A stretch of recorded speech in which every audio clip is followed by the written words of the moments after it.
بسم اللہ الرحمن الرحیم۔ آج ہمارے زیر بحث جو موضوع ہے وہ اس حوالے سے ہے کہ ایک شخص جو ہے وہ دفعہ 12 گارڈین وارڈ ایکٹ کی اپلیکیشن بچے کی ملاقات کے حوالے سے دائر کرتا ہے، لیکن اس کی جو اپلیکیشن ہے وہ خارج ہو جاتی ہے۔ تو کیا ایسی اپلیکیشن کا جو حکم ہے خارج کرنے کا، اس کے اگینسٹ میں اپیل فائل ہو سکتی ہے نہیں ہو سکتی، اور کس قانون کے تحت جو ہے اپیل فائل ہو سکتی ہے؟ تو آپ کو اس حوالے سے آگاہ کرتے چلیں کہ اگر کسی شخص کی دفعہ 12 گارڈین اینڈ وارڈ ایکٹ کی اپلیکیشن جو ہے ملاقات کے حوالے سے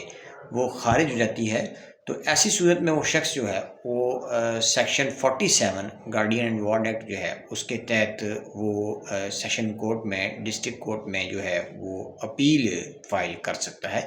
اور اس حوالے سے جو ججمنٹ ہے وہ 2018 MLD پیج 727 پر اس عمل کو ہولڈ کر دیا گیا ہے۔